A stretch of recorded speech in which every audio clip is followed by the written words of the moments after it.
Bonjour à tous, bienvenue dans ce nouveau webinaire de la CFDT Cadre consacré aujourd'hui aux 10. Alors on va en apprendre un peu plus sur ce que sont les 10. Donc ce webinaire est organisé avec la Fédération française des 10 donc, et sa présidente Nathalie Gros, que je remercie déjà pour sa présence à ce webinaire. Vous indiquez, comme d'habitude, pour les habitués des webinaires CFDT4, qu'ils seront disponibles en replay sur notre chaîne YouTube. Ce webinaire est enregistré, donc n'hésitez pas à en faire la promotion même après ce direct. Ce webinaire fait suivre un cycle de webinaires que l'on organise autour de ce qui peut être les handicaps, les maladies invalidantes, et comment les managers peuvent aussi s'en emparer dans leur gestion au quotidien. Alors pourquoi il nous a semblé important de faire quelque chose autour des 10 ? Alors parce que c'est une expérience qu'on a peut-être beaucoup vécue en tant que jeune, en tant que salarié, en tant que parent. Voilà, on entend parler des 10, un peu plus ces dernières années, beaucoup à l'école. Et puis, on a des fois l'impression, c'est ce que nous font remarquer certaines personnes, que entrer dans le milieu professionnel, ça disparaît pas, mais on en entend beaucoup moins parler. Et beaucoup de managers, des fois, sont un petit peu désemparés, à savoir comment faire bien pour qu'un 10 soit bien intégré, etc. Quelques difficultés aussi des fois aux personnes qui sont 10 de se faire connaître. Voilà, donc je ne vais pas évidemment spoiler un petit peu tout ce qui va être dit au cours de ce webinaire, et je vais laisser donc le soin à Nathalie, que je remercie encore une fois, de se présenter, de présenter les 10, ce que c'est et surtout ce que ce n'est pas. Voilà, merci beaucoup Nathalie, je vous laisse la parole et vous pourrez poser toutes vos questions donc dans la partie conversation, et je me permettrai dans une deuxième partie du webinaire donc de les relayer. Voilà, à vous Nathalie, merci. Merci Jérôme, bonjour tout le monde. Moi, je suis vraiment ravie d'être là parmi vous en visio pour vous parler des 10. Alors tout d'abord, je me présente, je suis la présidente de la Fédération française des 10. Alors qu'est-ce que c'est? Je vais lancer le PowerPoint pour vous aller dans le sujet et de manière à avoir un petit peu d'image, on va dire. Alors, mes propos, on parlera de la fédération très rapidement pour que vous compreniez d'où vient cette fédération et qu'est-ce que c'est le monde associatif des 10. Ensuite, on parlera de qu'est-ce que c'est les 10 et comment ça se traduit dans le maintien de l'emploi ou l'intégration dans l'emploi dans les entreprises. Il y aura un temps d'échange assez important. J'espère qu'on ait au moins une bonne vingtaine de minutes, donc vous pouvez bien évidemment poser des questions dans le chat. Alors, la fédération, c'est comme le mot fédération, on est une association, mais plutôt dans l'aspect fédératif, c'est-à-dire l'ensemble des associations en France sont fédérées par la Fédération française des 10 et on rassemble des associations nationales, des associations régionales ou départementales. À peu près 150 associations, la majorité sont composées de parents bénévoles. Il y a des professionnels qui nous rejoignent, concernés parfois. Et ce qu'il faut savoir, c'est que la fédération, elle a plus de 24 ans. Elle s'est créée pour s'unir, pour demander au pouvoir public de faire quelque chose pour les 10 dans les années 2000.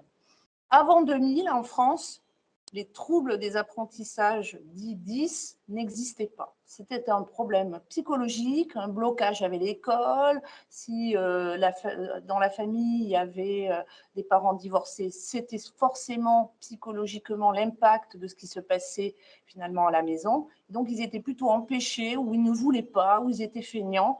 Et en 2000, il y a eu un plan langage pour justement réparer ce préjudice qui était propre à la France, puisque dans les autres pays européens et aux États-Unis, le mot dyslexie existait, mais il existait en tant que tel, reconnu. Ce n'est pas que des enfants qui ne voulaient pas, ils ne pouvaient pas apprendre à lire normalement. Donc tout ça date de 20 ans, donc vous devez avoir sûrement des collaborateurs qui ont eu la chance d'avoir les diagnostics à l'époque, dans les années 2000, même un peu avant, et qui ont osé se faire reconnaître ou se faire aider et qui ont réussi à faire des études, par exemple, ou pas. Donc, on est sur tout le territoire français, mais on est également en Europe, puisqu'on est engagé au niveau européen. Vous savez, l'Europe est quand même, il y a des choses qui se passent, et pour finalement faire porter nos besoins, d'aller se confronter à ce qui se passe en Italie, en Allemagne ou en Belgique, c'est pas mal pour nous donner des idées. Pour un titre d'exemple, les Italiens viennent de sortir il y a quelques mois une loi pour les dyslexiques, ce qui n'est jamais arrivé en France, puisqu'on est plutôt dans le champ du handicap. On est traité, par exemple, on siège au Conseil national consultatif des personnes handicapées. On est également à la Caisse nationale solidarité pour l'autonomie, enfin voilà, divers comités. Mais en tout cas, il n'y a pas de loi spécifique pour les 10. On est intégré dans des décrets sur des troubles spécifiques des apprentissages, mais pas spécifiquement que pour nous. En tant que bénévole parent, famille concernée, on a eu le besoin d'avoir un comité scientifique pour étayer nos avis.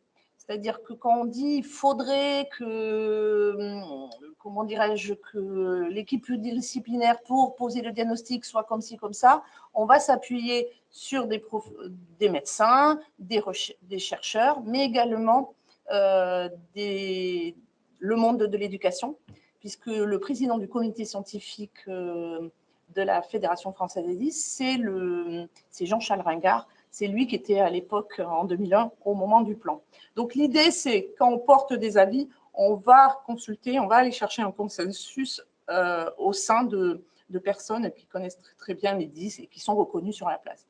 On est connu également pour une journée qui tourne, alors c'est un jeu de mots, le 10 octobre, le 10-10, ça se prononce comme le mot dyslexie, le début du 10, et c'est des manifestations un peu partout en France qui sont d'accès libre et qui réunit les institutionnels, le monde de l'éducation, le monde de la santé. Donc c'est vraiment une journée de rencontres, d'échanges où les familles peuvent avoir des réponses à leurs questions.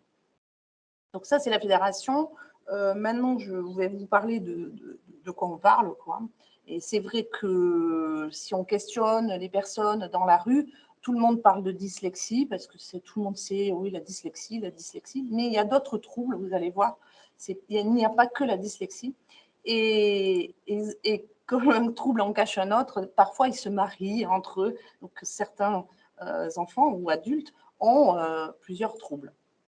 Alors, ce qui sont, c'est des fonctions cognitives. En fait, ce n'est pas moteur, c'est des fonctions cognitives. Tout se passe au niveau du cerveau.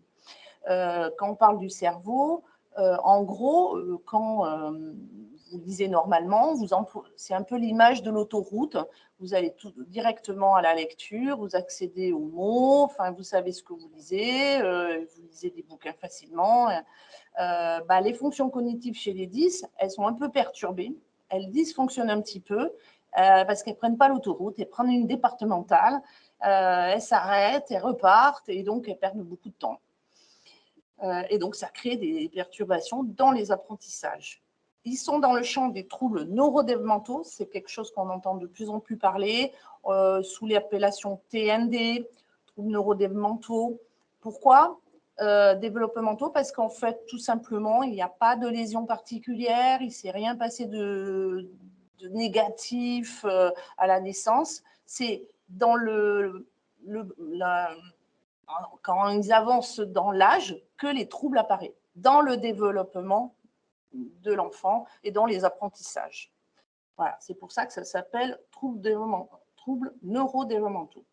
Les autres troubles qui pourraient s'apparenter à des troubles des apprentissages, comme quelqu'un qui a fait un AVC, qui va donc être aphasique, ou quelqu'un qui a eu un trauma crânien, c'est des troubles dont les lésions sont,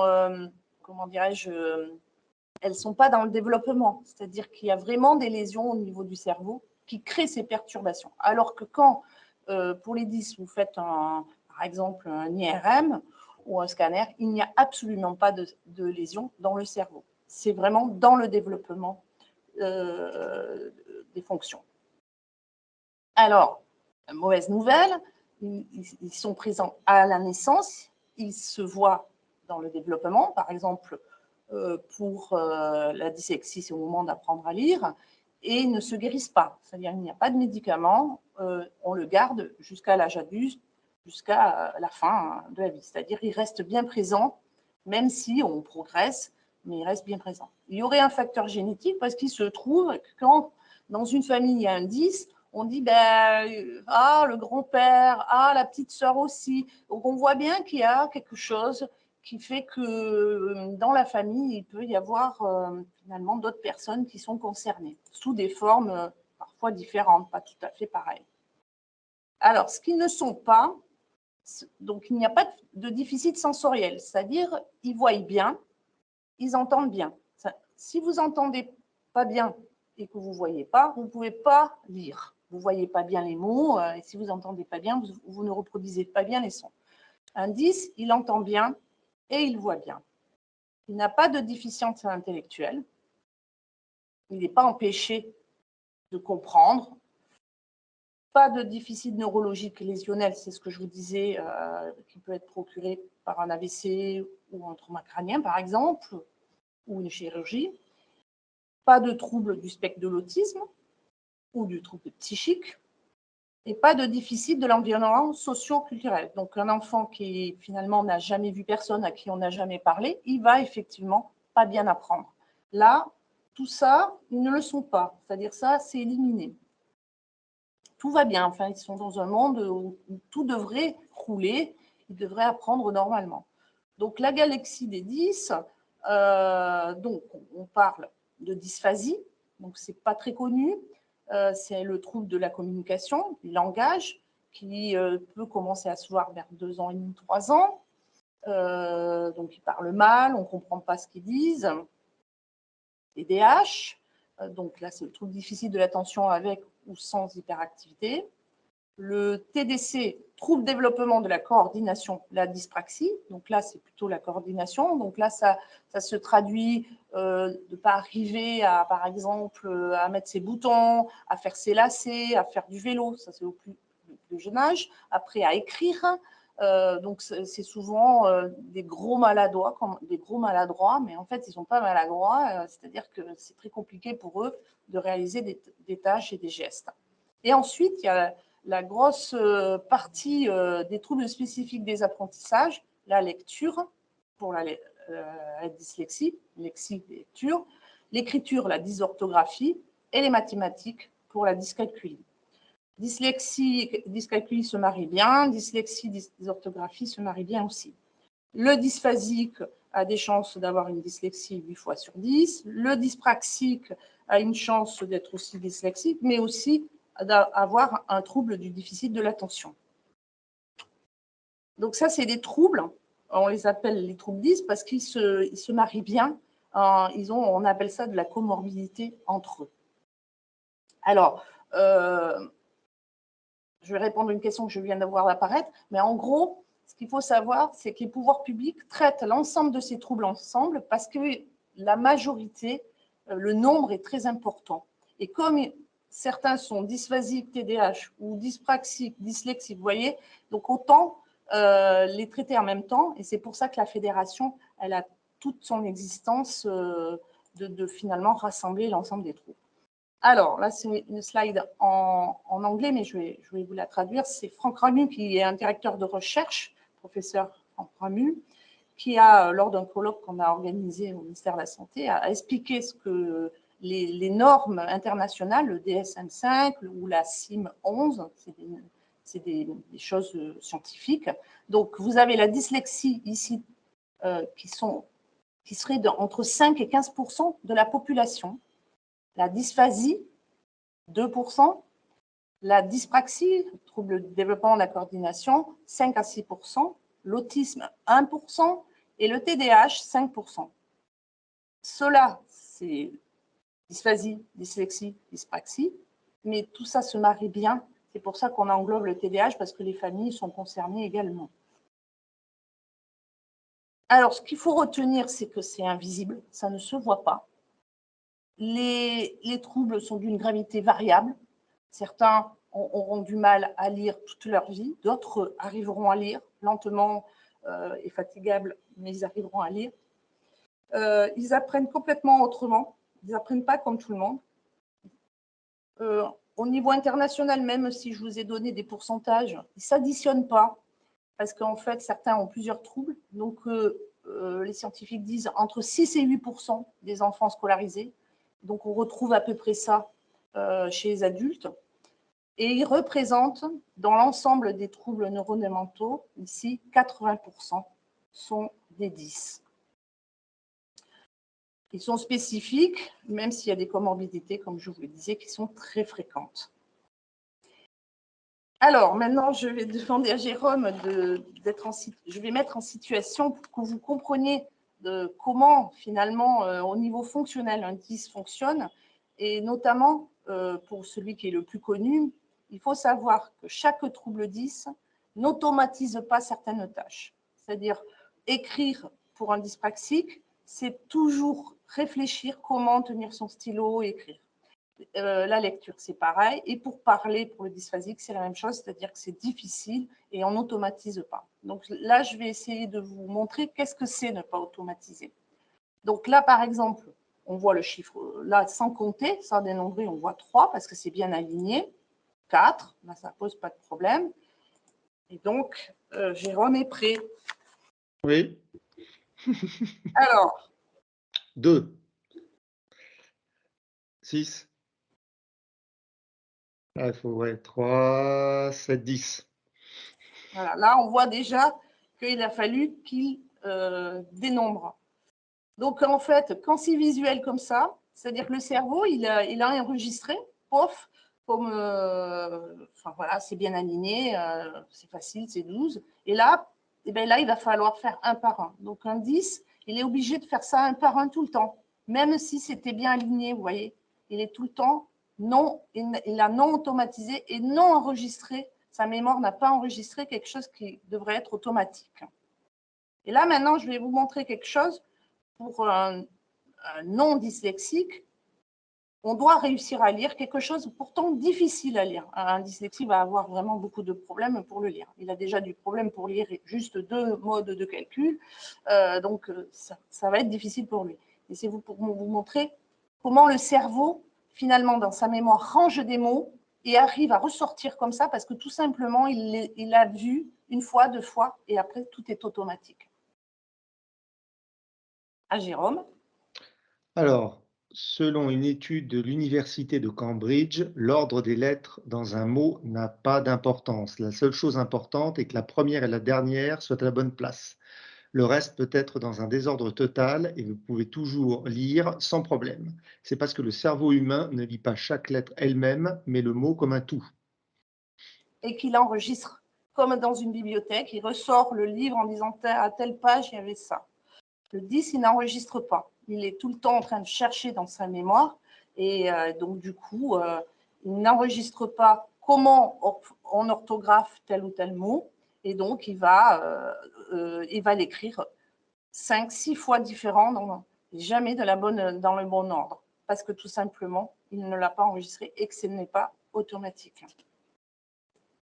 Alors, je vais vous passer une petite vidéo pour vous, alors une vidéo de 1 minute qui va illustrer un peu les propos dans le monde de l'emploi.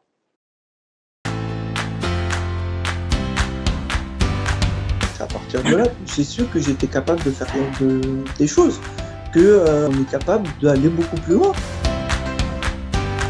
Ça ne nous empêche pas d'intégrer dans nos équipes effectivement des gens qui sont en situation de handicap, et y compris des gens dyslexiques et dyscalculiques. On a adapté les parcours de recrutement pour cela. On peut également adapter le poste de travail.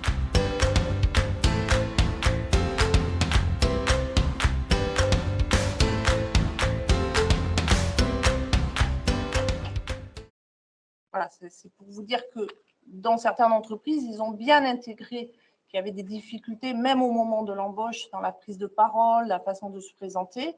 Et puis aussi, pour ne pas avoir des difficultés dans le maintien de l'emploi, parfois, il faut le dire, je suis dyslexique, quand je rédige, je mets beaucoup de temps et surtout, je fais beaucoup de fautes d'orthographe. Donc, les difficultés sont variables, donc vous n'aurez pas, une personne n'est pas semblable. Et donc, c'est ce qui fait la richesse.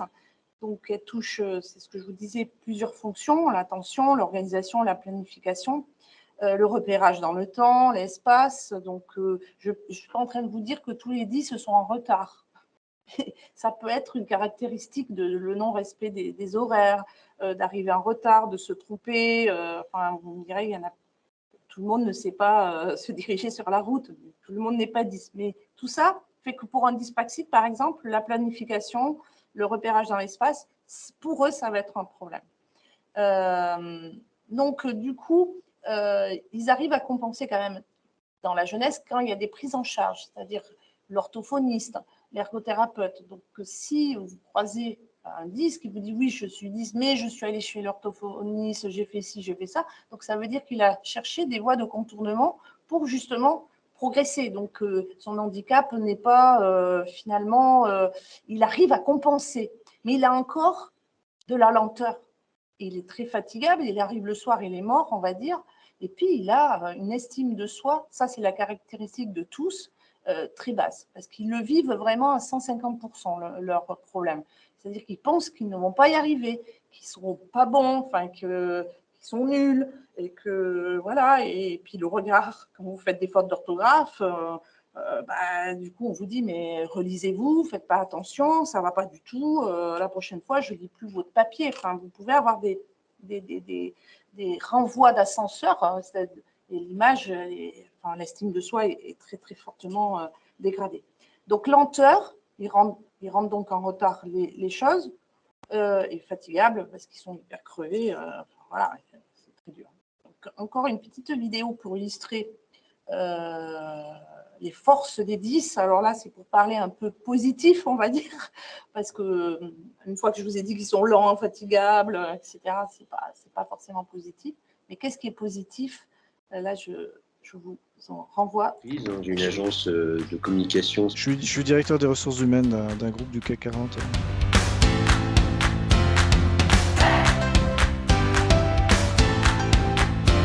Leur présence dans une équipe rend la vie plus facile. Il y a des difficultés bien sûr, mais aussi des plus grandes facilités parce que les gens voient une personne diverse qui prend les sujets de manière différente. Donc je pense que la diversité via le handicap et via le handicap cognitif, c'est-à-dire les 10, amène des choses tout à fait importantes à l'équipe. C'est ce que disent les équipes qui ont un salarié 10 avec eux. Il y a quelque chose dans le caractère qui a été forgé par cette série d'obstacles qui a été franchie, qui fait que les gens amènent cette résilience. En tout cas, moi je préfère parler de visions différentes des problèmes, de ramener sur la richesse que les personnes amènent dans leurs équipes. Il y a deux critères quand on embauche quelqu'un. Il y a l'intégration dans un groupe, pour que la personne puisse s'intégrer, et donc derrière, il faut s'assurer que derrière, l'intégration se fasse socialement et on va dire humainement. Et après, il y a le deuxième critère qui va être les compétences par rapport aux tâches qu'on doit nous fournir. Chez nous, on a mis en place des procédures différentes à base de couleurs, à base de dessins, et on s'est adapté aux personnes qui avaient une connaissance du métier, des vrais savoir-faire, et on a trouvé des systèmes pour que ça marche, même si on ne sait pas très bien lire et écrire. Voilà, donc on a interviewé des chefs d'entreprise qui connaissent bien les 10, qui ont intégré les 10 et on leur a demandé comment vous avez fait. Alors, ce qu'il faut savoir, c'est que depuis 2005, donc vous avez compris, en 2001, c'est le plan langage. En 2005, il y a une reconnaissance du handicap, soit sévère ou moins sévère, on va dire. Et donc, il y a des 10 qui ont la reconnaissance qualité de travailleur handicapé, la fameuse RQTH, et certains l'ont à vie. C'est-à-dire que maintenant, si c'est bien ancré, ils ont 25-26 ans et qu'ils sont toujours en difficulté et qu'ils ont besoin d'aide, ils ont la RQTH à vie. Donc évidemment, la RQTH se demande auprès de la maison départementale des personnes handicapées ou des MDA, ça dépend des maisons de l'autonomie. Mais et du coup, ça reste quelque chose, soit ils le disent, soit ils ne le disent pas. Mais en tout cas, ils peuvent faire la démarche d'être reconnus de travailleurs handicapés et ils rentrent dans le champ dans la mesure où ils ont été, où ils ont besoin de compensation, de temps, et d'être, comment dirais-je, avoir de la compensation. Et ça, je réponds à la deuxième question. Je vais vous dire quoi. Alors, l'aménagement de poste, pour certains qui font vraiment beaucoup de fautes d'orthographe, on dit, par exemple, lors d'une réunion, il ne faut pas les désigner pour faire les comptes rendus. Voilà. Même s'ils peuvent se débrouiller pour en faire avec, je vais vous dire quoi, mais en règle générale, vous repérerez des managers, pas des managers, mais oui, il y a des managers qui sont 10 aussi, mais dans vos équipes, vous repérerez les personnes parce qu'elles ne rendent pas le compte rendu, elles ne le tapent pas en live, par exemple, parce que tout simplement, elles sont obligées de se relire. Quand elles tapent, elles ont des problèmes pour finalement grammatical et les fautes d'orthographe. Donc souvent, ils font les choses plutôt en retard, toujours en retard. Mais parce que tout simplement, il leur faut beaucoup de temps et puis c'est une tâche très laborieuse, quoi. Dans les envois de mails, alors ça, on est à l'ère numérique. Si vous mettez trois objets, en fait, 3 sujets dans le même mail, ils ne lisent pas les mails. Donc, si vous mettez trois choses différentes, vous avez une chance qu'il y en a un qui soit intégré, mais pas les 2 autres. Et donc, pas trop de blabla. Plus c'est long, plus c'est laborieux. Et souvent, vous les détectez pareil, ils ne lisent pas les mails. Ou ils disent, oh là là, j'ai beaucoup de mails en suspens, etc. Donc, il faut passer par la voie orale. Donc, quand on dit horaire aménagé, les fameuses phases de repos pour les TDAH, par exemple, ils ont besoin finalement, ils vont arriver tard, ils repartir tard, ou vous voyez, c'est eux qui vous diront. Le fléchage de la signalisation, ça c'est pour tout le monde, mais c'est vrai qu'un dyspraxique peut se paumer. Le repérage de couleurs, bon, quand il y a des dossiers, des choses comme ça peut aider, ça aide tout le monde également, les dossiers verts, les dossiers bleus, les dossiers machins. Et c'est plus facile que de lire ce qu'il y a dessus. La présentation de l'organigramme avec photo. Alors, de toute façon, ce que je vous dis là, ça plaît à tout le monde, avoir un organigramme et visualiser la personne. Parce que tout simplement, quand vous avez des difficultés dans la lecture, vous allez photographier le visage plutôt que le nom. Ou vous commencez par les prénoms et le visage, vous voyez. Donc, voilà. Alors, pour ceux qui ont besoin, c'est la fameuse désignation de référent non hiérarchique. C'est dans les accords d'entreprise le prévoient. Donc, l'idée, c'est ne pas avoir il ne faut pas comme référent le hiérarchique qui lui-même va vous évaluer. Donc, ça se fait d'avoir une tierce personne qui peut aider à finalement dire où est le restaurant d'entreprise ou pouvoir dire j'ai besoin de ci, j'ai besoin de ça, et qui permet de finalement ne pas être lié au manager. Les consignes plutôt à l'oral qu'à l'écrit ou reformuler, faire les deux. Ça parle à tout le monde, hein, mais pour eux, c'est encore plus important de dire bon voilà, j'ai besoin pour demain de tel document, de le dire à l'oral, ça va intégrer plus que d'un long mail en disant il y a ça à faire. Voilà. La reformulation marche aussi pour s'assurer de la bonne compréhension, notamment pour les dysphasiques, les troubles du langage oral, est-ce qu'ils ont bien tout compris? La planification hebdomadaire, quotidienne, ce que je vous dis, c'est pour tout le monde. Eux, ils en ont besoin, plus, mais il faut le faire pour tout le monde. L'entretien périodique pour cadrer les travaux, ça c'est fait naturellement des fois pour tout le monde, mais eux, ils en ont besoin. Et la frise d'enchaînement des tâches, c'est vraiment quelque chose de très visuel et qui leur permet justement de vraiment dire étape 1, je fais ça, étape 2, je fais ci, et s'en réfère. Et ça permet, in fine, d'enregistrer bien ce qu'il faut faire et ne pas redemander au fait comment je dois faire à telle étape, alors que voilà. Donc le visuel, les frises, c'est très visuel. Alors certains ont besoin de secrétaires écrivant sous la dictée. Alors ça veut dire ce que font les médecins, vous savez, ils dictent. Il existe des petits outils. Alors là, il faut, dans les entreprises, qui est un financement ou l'intégration dans le système informatique qui accepte tel ou tel outil, de pouvoir parler et pof, ça écrit comme sur les iPhones ou les téléphones, les smartphones, où vous pouvez dicter un SMS sans devoir le taper. Beaucoup de 10 font relire leurs documents en disant voilà, il faudrait relire, il y a peut-être essaye de corriger les fautes, j'étais fatiguée, vous voyez, ils vont vous le dire comme ça au détour, parce qu'ils savent que si leur document part avec quelques coquilles, l'image de leur travail va être pas très bon. Voilà. Et donc, ils demandent des relectures. Et quand c'est dit et que c'est expliqué, c'est d'autant mieux, on sait qu'ils le font parce qu'ils en ont besoin, parce qu'ils ne voient pas. Évidemment, avec le sourire, je vous l'ai dit, si vous tombez sur un manager 10, bien évidemment, le manager, s'il est le relecteur, il ne va pas voir les fautes. Et il va les laisser passer. Voilà. S'il ne le dit pas. Donc, des cases pour s'isoler du bruit. Donc, vous imaginez qu'il faut se concentrer. C'est vrai que les open space, comme on dit, c'est pas pour la concentration. L'attention, c'est pas très top puisque toutes les tâches d'écriture demandent beaucoup de concentration. Quand il y a beaucoup de bruit, c'est moins facile. Voilà. Alors, on a une petite plaquette que vous retrouverez sur la ff10.com, documentation. C'est Histoire de comprendre les 10 en entreprise. Donc, ça a été coécrit avec des Thales Areva à l'époque, hein, ça a maintenant presque 10 ans. Il y a même les astuces comment préparer son entretien d'embauche. Voilà, des choses juste pour que les managers et les recruteurs, si la personne dit voilà, je suis 10, que lors de l'entretien, elles en tiennent compte.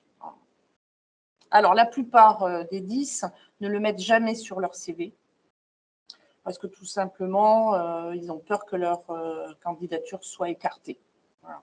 Donc, ils vont le dire au moment où ils ont décroché l'entretien. C'est ce qu'on leur conseille de manière à pas avoir le barrage, un peu un barrage, la peur que cette personne ne va pas réussir à faire telle ou telle tâche et donc elle va être lourde pour l'équipe. Alors qu'une fois, j'ai voulu mettre ce petit truc en vous disant, mais effectivement, on court peut-être moins vite au départ, mais comme on va apprendre à contourner, on sera finalement à l'arrivée pareil, parce qu'on saura que tel ou tel outil, puis on automatise petit à petit les tâches dans l'entreprise, et qui fait qu'on est aussi performant, même si on a mis 10 minutes de plus, mais au final, ça ne va pas se voir à la fin de la journée. Et c'est ce qui fait que finalement, vous ne les voyez peut-être pas, vous en avez plein autour de vous, et que finalement, c'est des gens géniaux comme vous et moi. Voilà. Donc là, je pense qu'on peut échanger si vous voulez.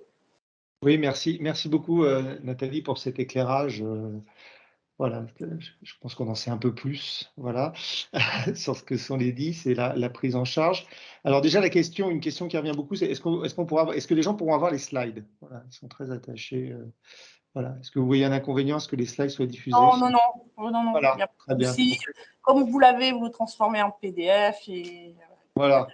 Très bien. Nous ferons ça alors. Et puis, comme je le disais en introduction, pour les gens qui n'étaient peut-être pas encore arrivés, le webinaire est donc disponible en replay sur la chaîne YouTube de la CFDT Cadre. Voilà.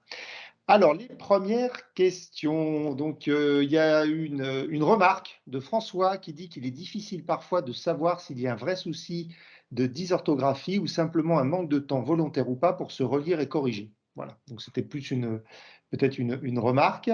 Anne-Marie qui insiste sur le fait de dire oui, que ce n'est pas obligé de dire en effet qu'on est 10 à son employeur. Hein. Je pense que c'est comme le handicap.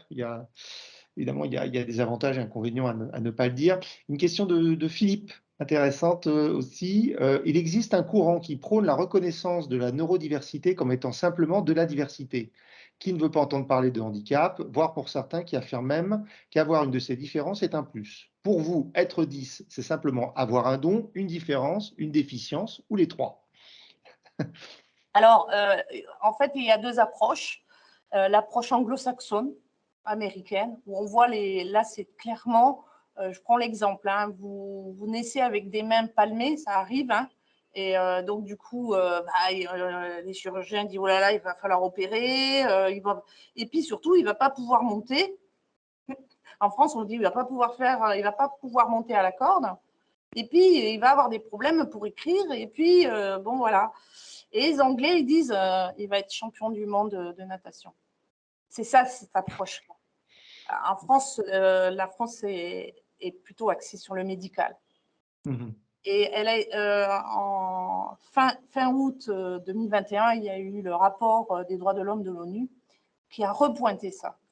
C'est-à-dire qu'en France, si vous n'avez pas le médical, qui vous dit que vous ne n'ouvrez pas des droits, vous n'avez pas droit. Parce que il faut justifier ce que vous demandez.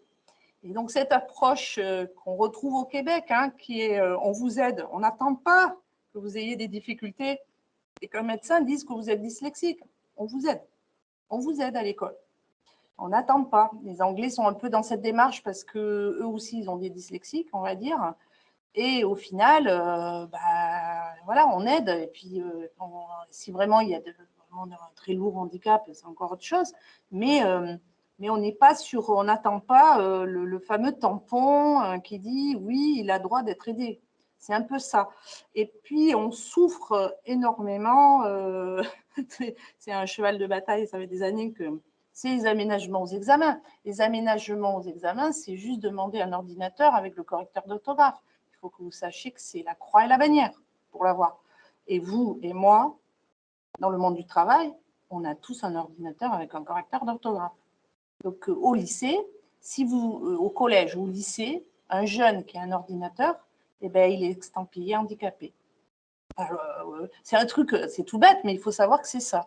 Donc, l'approche inclusive, impulsée, va arriver en France, c'est évident parce que c'est poussé, mais c'est long, c'est très long. Et c'est vrai que ce que dit un des managers dans la vidéo, c'est une chance, la diversité, c'est une chance. Heureusement qu'on n'est pas tous pareils. Et bon, ça va, voilà, les mentalités doivent évoluer et finalement, c'est pas une cata. Si on apprend différemment, c'est plus difficile. C'est pas une cata parce qu'on a d'autres forces. Et les neuropsychologues pointent bien les points forts et les points faibles. Et on s'appuie sur les points forts pour faire travailler les points faibles. Et donc ça permet justement de faire ce fameux contournement qui est important parce que de toute façon, le 10, il est là. Hein, et puis, vous ne pouvez pas vous en débarrasser. Il n'y a pas de médicaments, il n'y a pas d'opération, il n'y a rien. Il faut vivre avec. Et puis, finalement, si vous en croisez, ils vivent avec.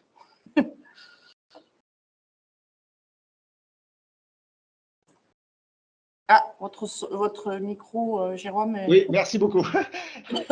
Il y a un autre problème des webinaires.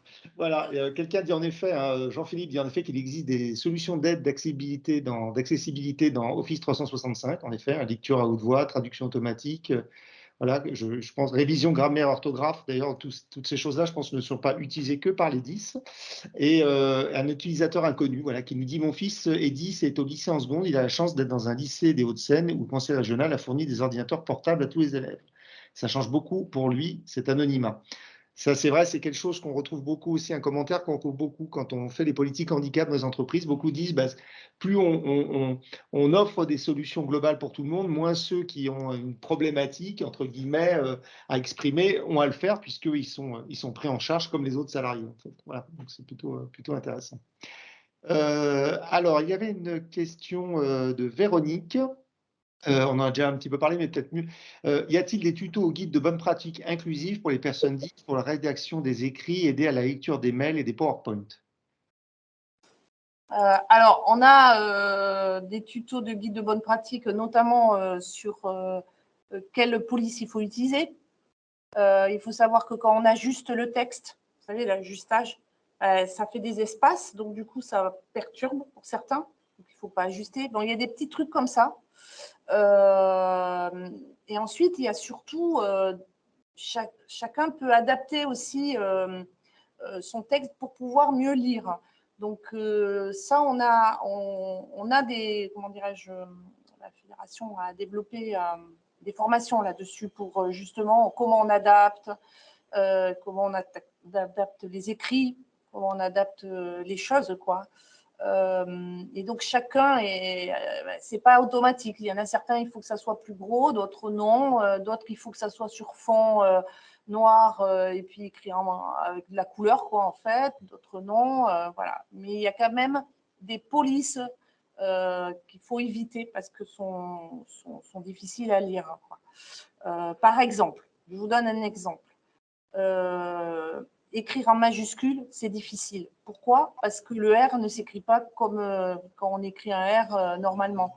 voyez, dans la slide, par exemple, vous aviez le R, c'est en majuscule, et le petit r, il ne s'écrit pas comme le grand R. Ben, ça perturbe. Donc, il faut éviter de faire des titres en majuscule, parce que ça ne s'écrit pas, ce n'est pas les mêmes lettres, en fait. Le A ne s'écrit pas pareil. Voilà. Quand je vous le dis, vous me dites ah ben, c'est évident. Oui, bah, c'est évident, mais il suffit de le dire. Voilà. C'est des petites règles. Donc, oui, il existe des petits tutos comme ça ou des petites règles qui facilitent la vie de tout le monde et qui finalement pour le commun des mortels. Et puis, c'est tout. Hein, c'est pas... Mais c'est beau, hein, un titre en majuscule aussi. Alors, il y a deux commentaires que je peux relayer. C'est des gens, en fait, donc, voilà, qui découvrent, qui sont 10 assez tard. Voilà, donc Gabin, notamment, qui a reçu déjà une réponse de Corinne dans le chat, mais qui met Je suis convaincu d'être 10 à 40 ans. Est-ce possible, utile de faire un diagnostic ?» Et Sadek, donc, qui nous dit avoir découvert des troubles 10 en réglant les problèmes de son fils. En disant que le milieu professionnel ne fait pas toujours de cadeaux, ça c'est vrai, mais il y a encore beaucoup de chemin pour faire changer les mentalités. Voilà, donc l'idée donc voilà, on découvre qu'on a des troubles, on pense, on est convaincu, on n'est pas sûr qu'à 40 ans, on est peut-être 10, est-ce que c'est utile de faire un diagnostic ou pas voilà, donc il y a déjà une partie des réponses de la conversation, mais votre point de vue serait intéressant. Oui, tout à fait, c'est utile. Alors, l'orthophoniste peut le faire, le neuropsychologue peut étayer pour voir s'il y a aussi les troubles de l'attention, par exemple, parce que tout ça se mêle. Hein. Des fois, on n'a pas qu'un petit trouble, hein. Il y a 2 troubles. Voilà. Donc, ça permet de mieux se connaître, de comprendre pourquoi on a ces difficultés et éviter des burn-out. Parce que vous pouvez changer de poste et être vraiment en difficulté si on vous demande de lire toute la journée des contrats. Ou vous avez parfois, il y a des gens qui ont des difficultés en anglais, qui n'y arrivent pas bien. Donc, il faut, si vous savez que vous êtes 10, que le professionnel vous dit là, effectivement, là, c'est difficile. Là, par contre, vous êtes fort dans telle ou telle matière. Là, vous allez éviter de prendre des postes où vous allez vraiment galérer. Ou vous le dites, mais à la compensation, vous savez, si vous devez partir à l'étranger, parler faire des super conférences et que vous allez galérer pour parler ou écrire en anglais, parce que l'anglais fait partie des difficultés qu'ont certains 10. Vraiment, l'anglais, c'est pas facile parce que c'est pas une langue elle est pas... Elle est très opaque, en fait. Ça, phonétiquement, rien ne se prononce comme ça se lit, quoi. Voilà. Donc là, ça vous empêche, si vous avez 40 ans, il ne faut pas que ça vous empêche de progresser, mais de vous orienter vers des voies où vous allez réussir. Vous n'allez pas aller droit dans le mur. Voilà. Et il n'y a rien de tel. Si on vous dit d'aller dans telle voie et qu'on sait que vous allez échouer, bon, vous risquez d'être licencié. Donc, c'est bête quand même. C'est bête. Donc, c'est utile de mieux se comprendre et puis ça permet de savoir surtout pourquoi c'est si difficile. Déjà, ça soulage, quoi. Ok. Alors, je continue. Il y a énormément de questions. J'essaie de les regrouper pour qu'on touche à peu près les sujets. Sandrine, tout à l'heure, faisait un commentaire aussi en disant le repérage par couleur rend les choses beaucoup plus simples, les plannings aussi, l'environnement de travail calme aussi. Et c'est pas seulement pour les 10, mais pour tout le monde. Oui, ça, je confirme, en effet, que c'est quelque chose d'important. Alors, il y a des choses autour voilà, alors, on parle du logiciel Antidote. Hein. Je vous invite tous à aller regarder aussi ce qui se dit dans l'onglet Conversation. Voilà, je ne peux pas tout relayer, mais une question de Jérôme. La charge mentale peut devenir lourde assez rapidement à la lecture. Avez-vous un avis sur les lunettes ou les lentes adaptées aux 10 pour faire de la lecture? Alors, oui. Alors, il y a un avis de la FF10 sur le site. Donc, tous les dyslexiques ne peuvent pas, c'est pas la lampe et les lunettes, c'est pas magique parce que c'est phonologique. Ça peut aider certains. Je ne suis pas en train de nier des avancées scientifiques, mais en tout cas, la majorité des dyslexiques, c'est phonologique, c'est pas les yeux, c'est phonologique, c'est les sons. Donc, c'est pas en éclairant mieux ou en mettant des lunettes que ça va guérir. D'ailleurs, ils sont très prudents commercialement. Ils parlent de 81-85%, vous voyez. C'est pas... Voilà. Et donc, il y a un écrit qui est très clair. Le comité scientifique de l'éducation nationale s'est positionné également sur les lampes et les lunettes. Il faut savoir qu'ils ont fait l'inverse, ils ont commercialisé au lieu de prouver que ça marche. Et c'est pas du tout gratuit. Voilà. Mais D'accord, c'est bon à je ne suis savoir. pas scientifique. Tout ce que je veux dire, c'est que ça ne peut pas ne pas marcher à tous les coups. Voilà. J'ai vu qu'il y avait une question sur les dyspraxiques au niveau des logiciels. Donc, pour les enfants, il y a le cartable fantastique. Et il est fait que pour les dyspraxiques. Des règles, vous tapez cartable fantastique, tout est gratuit. D'accord. Alors, il y a un témoignage aussi, il y a Yves hein, qui se propose de faire des témoignages, qui a été voilà, diagnostiqué dyslexique et dysorthographique et qui a réussi à devenir psychologue clinicien. Voilà, donc c'est un bel exemple en tout cas. Super. Voilà, il y a des choses en tout cas. Alors, vous les trouvez dans tous les métiers. Il y a des médecins Oui, dyslexiques. oui, oui, non, mais c'est Tous les justement, je métiers. pense que c'est important. Je pense que c'est Par important. contre, les statistiques après le bac, Ouais. majoritairement, ils sont dans les voies scientifiques. Oui, d'accord. Alors, c'est peut-être pas un scoop. Le dyspraxique, lui, on peut le retrouver dans le droit juriste à partir du moment où il ne faut pas bricoler. Vous voyez, il n'a pas de problème d'élocution, pas de problème de dyslexie. Donc voilà, il ne fera pas de sport, ou peu quoi en fait. Hein. Donc voilà, tous les métiers. Très bien. Alors, une question aussi, donc beaucoup de gens dans le chat hein, parlent de stratégie, de compensation, de contournement. Olivier nous demande, que pensez-vous de l'utilisation de l'écriture inclusive pour les 10? Est-elle plus difficile à lire? Je suis 10 et c'est mon cas. Et oui, il a raison. Avec des points E, c'est pas top. C'est pas top. D'accord. Ouais. Donc, on a émis un avis là-dessus et on pense même qu'il faut que les logiciels les intègrent. Quand il y a les retours audio, il ne faut pas qu'ils lisent boulanger.r. C'est illisible au niveau audio. Donc, il faut soit qu'ils intègrent des logiciels qui lisent parfaitement la chose, quoi. Après, bon, c'est une volonté. Alors, on avait été interviewé la fédération à TF1. Vous savez, dans les universitaires, quelques-uns écrivent en inclusive, mais franchement, moi, je reçois des courriers des impôts, comme tout le monde, ou des courriers, il n'y a pas d'écriture inclusive. Ce n'est pas si répandu parce que c'est hyper long d'écrire en inclusive. Et ce que disent les orthophonistes, ils disent on peut quand même écrire des choses sans avoir masculin-féminin, puisque la langue française a beaucoup masculinisé les mots. C'est notre langue qui est comme ça, dont le féminin est moins présent. Mais les Espagnols, il n'y a pas de genre, en fait. Des mots qui n'ont pas de genre. Enfin, voilà.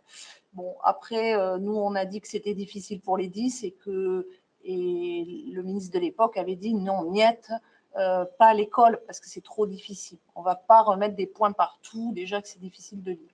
Donc, évidemment, c'est difficile. C'est difficile pour... c'est difficile. Ouais, c'est difficile.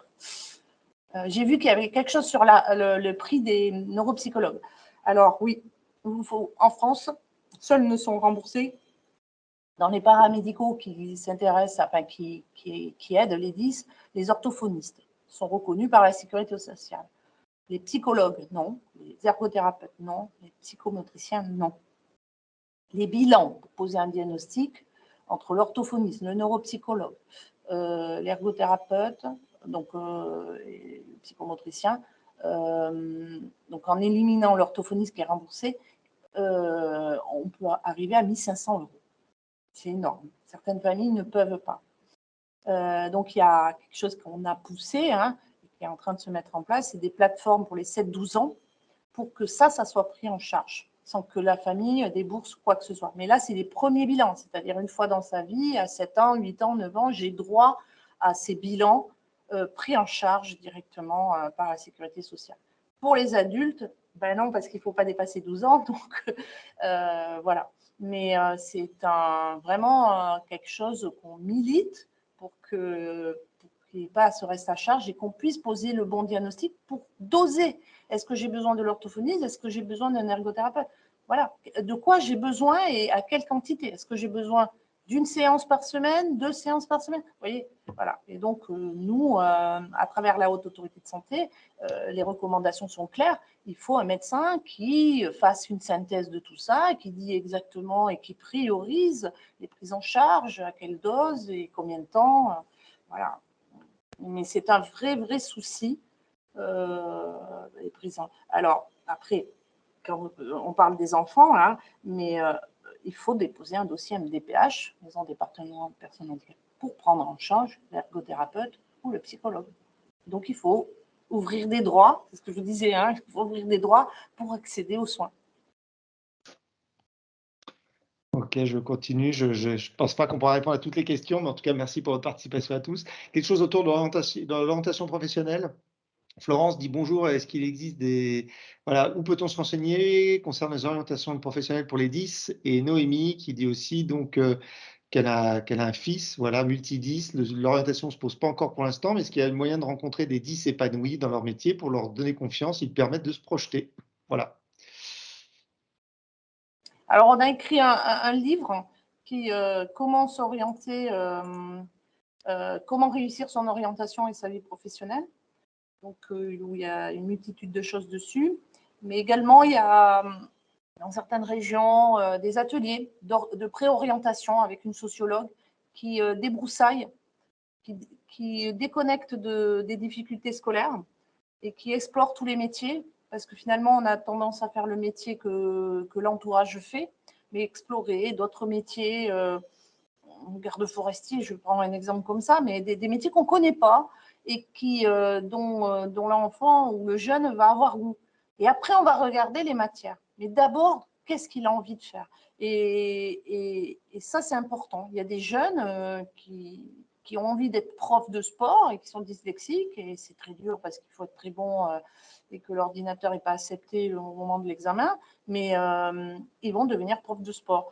Donc, c'est la motivation et le choix. Nous, on milite pour qu'ils aient le choix de leur orientation, leur choix. Et que s'il leur faut un bac technologique, ce n'est pas un bac pro, parce qu'ils veulent faire un BTS derrière ou ils veulent faire je ne sais pas quel métier qui nécessite de passer par cette voie.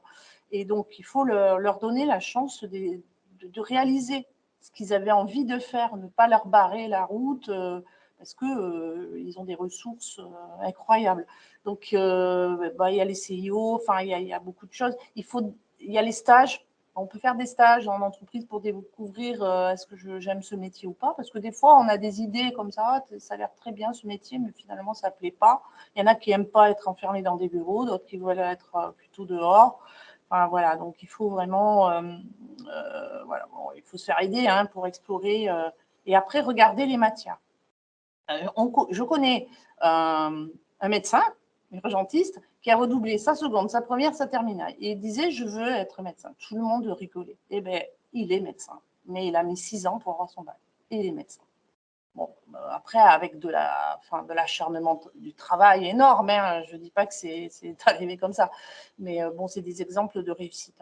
Il y a un skipper également qui fait le tour du monde, et il est dyslexique. L'école, ça a été catastrophique. Et ben, il est champion de voile. Voilà. Alors là, je vous prends des sportifs, mais il n'y a pas que. Il y en a qui deviennent ingénieurs. Il n'y a pas. Et puis, il y en a certains qui se font des fabuleux pâtissiers. Pour les papilles de tout le monde.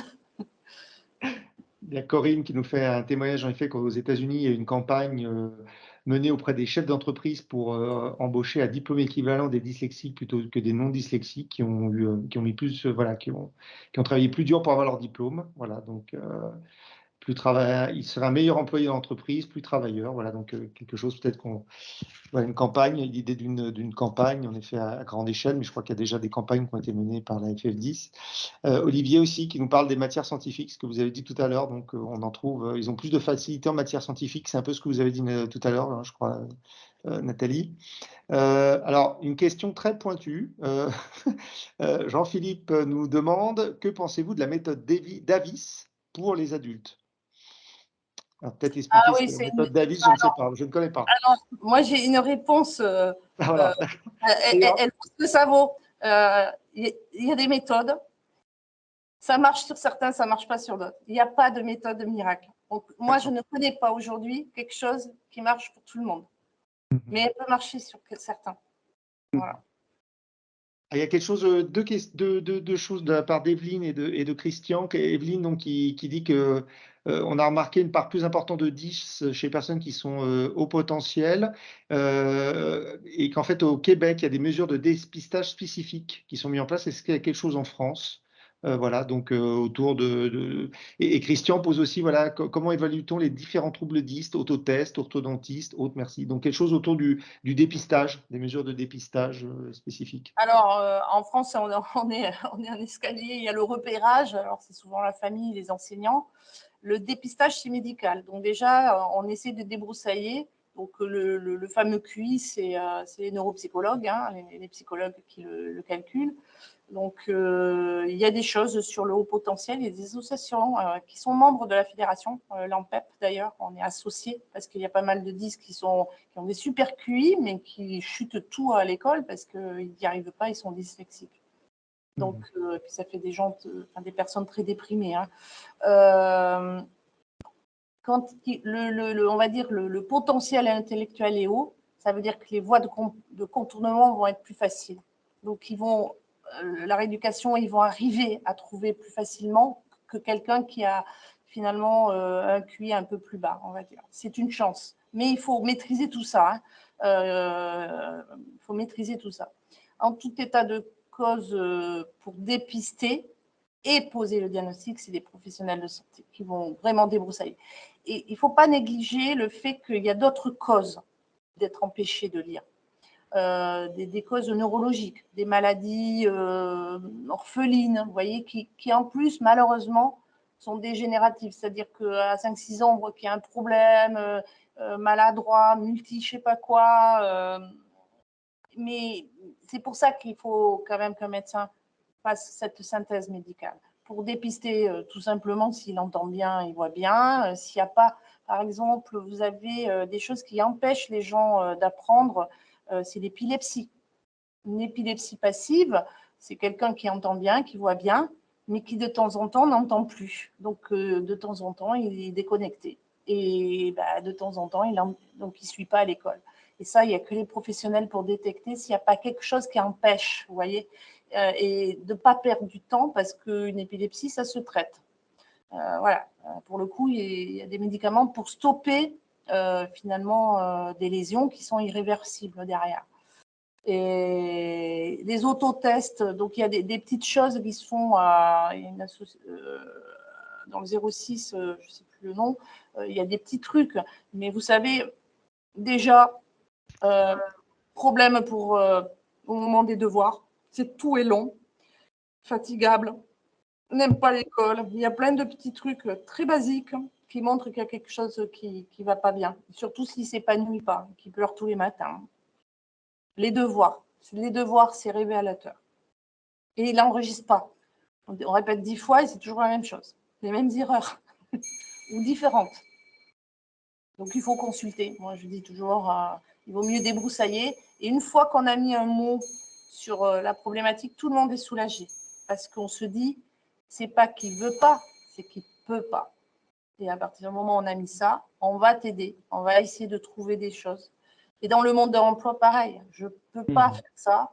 Et OK, bon, le compte-rendu, on ne te le donne pas à faire tout le temps, toi, en réunion, parce qu'on sait que ça va être difficile pour toi. Mais en contrepartie, tu feras autre chose. Et puis, c'est l'entraide collective qui fait que le groupe s'apprécie. Vous savez, j'ai discuté avec une entreprise. Elle me disait, il y en avait une, il lui fallait tout le temps pour relire. Et donc, tous les matins, ramener des chocolatines, des machins, parce qu'il fallait que tout le monde l'aide. Donc, elle était super sociable, super, parce qu'elle avait besoin des autres. C'est caricatural ce que je dis. Mais en gros. Une compensation, c'est une forme de compensation. Voilà, mais c'est des personnes sont super sympas.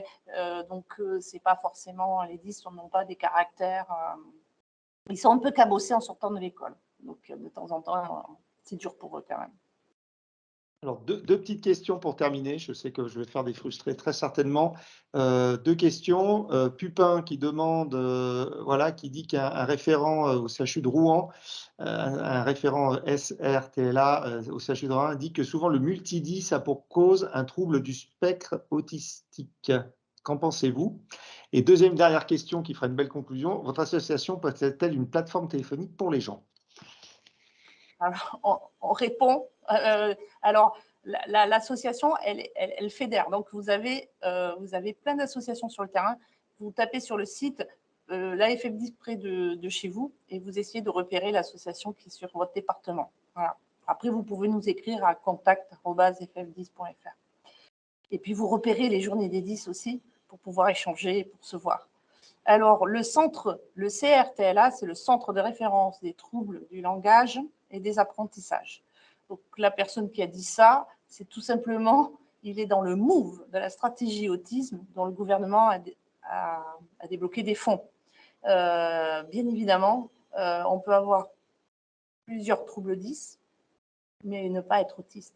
Ça ne veut absolument rien dire. L'autisme, il y a le côté social qui est très important. Un vrai 10, il n'y a pas de problème de relation avec les autres. Il n'y a pas de problème, hein, théoriquement, il n'y a pas de problème. Il va se renfermer à l'adolescence parce c'est dur à l'école, mais il n'est pas dans le champ de l'autisme. Un bon professionnel de santé ne dira pas ça. Il va explorer, il ne dira pas, mais s'il a plusieurs troubles 10, il est forcément autiste. Non. Surtout un centre référent des troubles des apprentissages qui sont spécialistes des TIS et qui ont été créés juste après le plan Ringard en 2002.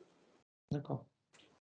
Ok, c'est une belle conclusion. Je voulais vous remercier encore une fois, Nathalie, pour vos présentations. Merci à vous tous d'avoir participé. Désolé, on n'a peut-être pas pris tous les commentaires, toutes les questions, il y en avait énormément. Vous avez eu la chance aussi de pouvoir échanger entre vous, c'était très intéressant. Je remercie également Alexandre donc, qui s'est occupé de la régie. Je fais un clin d'œil spécial à Christine pour la mise en relation qu'elle m'a permis de faire avec la Fédération française de 10. Voilà. Et vous pouvez donc retrouver ce webinaire, avoir les slides donc, auprès de la CFDT. Le webinaire donc, est en ligne sur notre site YouTube CFDT Cadre. Voilà, donc prochain webinaire, un tout autre sujet, puisque ça sera le deuxième webinaire sur la 5G et ça sera lundi à 17h30. Voilà. Merci beaucoup, bonne soirée à tous, à bientôt.